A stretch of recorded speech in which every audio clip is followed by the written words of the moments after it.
যেখানে বাসার সবাই পেটুক সেখানে সুন্দর সুন্দর রান্না না করলে কি চলে। তো প্রতিদিনের মতোই আজকেও একটি সুন্দর রেসিপি নিয়ে চলে আসলাম। আসসালামু আলাইকুম, কেমন আছেন সবাই? আলহামদুলিল্লাহ আমি অনেক ভালো আছি। ব্লগটি শুরু করলাম দুপুর থেকে, এখন বাজে সকাল 10টা। তো রান্নাঘরে চলে যাব।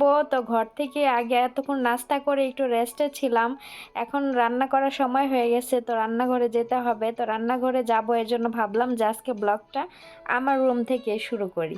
তো রুমে বসেছিলাম এভাবে, আমি যখন রুমে আসি তখন চুল এভাবে খুলেই রাখি, আবার যখন বের হই তখন আবার চুল বেঁধে একদম মাথায় হিজাব পরে বের হই। তো যাই হোক, এখন ভিডিওটি ভালো লাগলে সবাই লাইক কমেন্ট শেয়ার করবেন, আর চ্যানেলটি একটু সবাই প্লিজ সাবস্ক্রাইব করে দিবেন। তো এখানে আমি আজকে মুরগির মাংসের কোফতা কারি রান্না করব। তো মুরগির মাংস আমি হাড়ের থেকে মাংস ছাড়াইয়া নিয়ে তারপরে এখানে আমি ব্লেন্ডারে দিয়া কোফতা বানাই নিছি। তো বাকি মশলাগুলো আমি এখানে অ্যাড করব।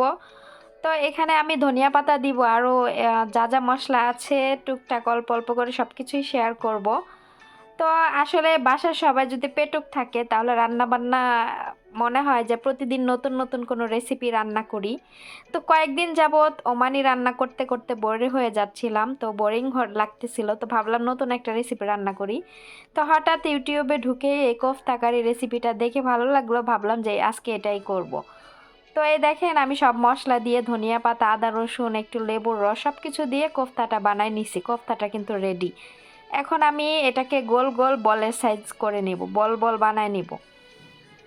তো এই দেখেন সবগুলা কোফতা আমি বলের মতো করে বানায় নিছি, যদিও এখানে সবগুলা না, আরও একটা শ্রেণীর ভিতরে আছে, ওইটা আলাদা। তো সবগুলো আমি এটা জায়গা হয় নাই, একসাথে রাখলে আবার লেগে যাবে, এর জন্য এভাবে রাখছি। তো এখন আমি এগুলা চুলায় একটা ফ্রাই প্যান দিয়ে দিয়েছি, ফ্রাই প্যানের মধ্যে তেলও দিয়ে দিয়েছি। তেল প্রায় মোটামুটি গরম হয়ে আসতেছে, গরম হলে আমি একটা একটা করে কোফতাগুলো এখানে ঢেলে দিয়ে দিব। এগুলো তেলের মধ্যে আগে ফ্রাই করে নিব, তারপরে আমি বাকি প্রসেসগুলো রান্না করব। অবশ্যই ভিডিওটা শেষ পর্যন্ত দেখতে হবে। তো অনেক আপুরাই আছেন ভিডিও দেখেন না সম্পূর্ণ, এভাবে চ্যানেল আরও স্লো হয়ে যায়। আমি কিন্তু যাদের ভিডিও দেখি সম্পূর্ণ ভিডিও দেখি। ভাই 6 মিনিটের একটা ভিডিও দেখতে কি সময় লাগে? তো আপনারা অনেকে আছেন ভিউ করে চলে যান, এতে করে চ্যানেল অনেক স্লো হয়ে যায়, আমাদের অনেক প্রবলেম হয়।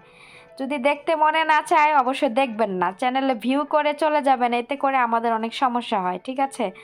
আর অনেকে আছে সাবস্ক্রাইব করে সাবস্ক্রাইবার উঠায় নিয়ে যান। তো আসলে আপনাদেরকে কি বলবো, সাবস্ক্রাইব করেনি কেন, আবার উঠায় নেন কেন? প্রশ্ন হচ্ছে এটা। যদি ভালো না লাগে করবেন না, সাবস্ক্রাইব করে আবার উঠায় নেবেন, এগুলো আসলে ঠিক না, ঠিক আছে? তো যাই হোক, এখানে বেসিংয়ে অনেক থালা বাসন ছিল, এগুলো আমি ধুয়ে নিচ্ছি। ওইখানে কোফতাগুলো চুলার মধ্যে দিয়ে বেসিংয়ে থালা বাসনগুলো ধুয়ে নিচ্ছি। তো আমি আসলে এই কোফতাটা কি যেন বলে, সরি ভুলে গেছি। আসলে আজকে মনটা তেমন একটা ভালো নাই, এর জন্য কথা মানে আটকে আটকে যাচ্ছে, কি বলবো না বলবো বুঝতে পারতেছি না। তো এখানে আমি মশলা কষাই নিছি, এখানে টমেটো ব্লেন্ডার করে নিছি। আমি কিন্তু টোটাল রেসিপিটা আমি এখানে দেখাই নাই, আমি কিভাবে করলাম শুরুর থেকে, এগুলো কিন্তু আমি দেখাই নাই, ঠিক আছে? আপনারা যদি কেউ বলেন যে ফুল রেসিপিটা দেওয়ার জন্য কিংবা দেখতে চান, আগ্রহী হন, তাহলে অবশ্যই আমি দিতে পারি, নেক্সট আমি দিব ইনশাল্লাহ। তবে বলতে হবে, সেই সাথে বলবেন আপনারা কে কোথা থেকে আমাকে দেখতেছেন, কমেন্ট করবেন। তো এখানে সাদা ভাত রান্না করছি। তো সাদা ভাত আমি ঘি দিয়ে রান্না করছি পোলাওর মতো করে, মাশাআল্লাহ অনেক সুন্দর হয়েছে, ঝরঝর হয়েছে। তো মশলা কষানো শেষ, এখন আমি এই কোফতার বলগুলো এখানে আমি এক এক করে দিয়ে দিব। তো এখানে যেহেতু কোফতাগুলো ফ্রাই করছি, এখানে আমি বেশিক্ষণ রান্না না করলেও চলবে, তারপর আমি অল্প জালে হালকা হালকা করে এভাবে নেড়ে চেড়ে কিছুক্ষণ রান্না করে নিব। বিশ্বাস করেন আজকের রান্নাটা যে এত মজা হয়েছে, সবাই খেয়ে অনেক বেশি প্রশংসা করছে, অনেক ভালো লাগছে। আর আমি এই রান্নাটা আজকে এই প্রথমবার রান্না করলাম, এর আগে কখনো আমি রান্না করি না এটা, তো আজকে প্রথমবার রান্না করলাম, অনেক মজা হয়েছে, আলহামদুলিল্লাহ অনেক টেস্টি হয়েছে। তো আমার রান্না প্রায় শেষের দিকে, আমি একটু ঝোল ঝোল রাখবো, যেহেতু সাদা ভাতের সাথে খাওয়া হবে, তো সেহেতু একটু ঝোল ঝোল না রাখলে ভালো লাগবে না, তো এই জন্য আমি একটু ঝোল ঝোল রাখবো। তো এই যে আমি এখন রান্না আমার শেষ, আমি চুলা বন্ধ করে দিব। তো দেখতে কতটা সুন্দর হয়েছে, কালারটা দেখছেন? মাশাআল্লাহ অনেক সুন্দর হয়েছে, অনেক। আমার নিজের দেখে নিজেরই ভালো লাগতেছে। তো এই যে দেখেন রান্না শেষ, তো চুলা বন্ধ করে দিয়েছি। এখন আমি এটাকে আবার আমি এভাবে রেখে দিব, আজকে হটপটে পারবো না, যেহেতু ম্যাডাম কিছুক্ষণ পরে চলে আসবে, তো এভাবে রেখে দিব।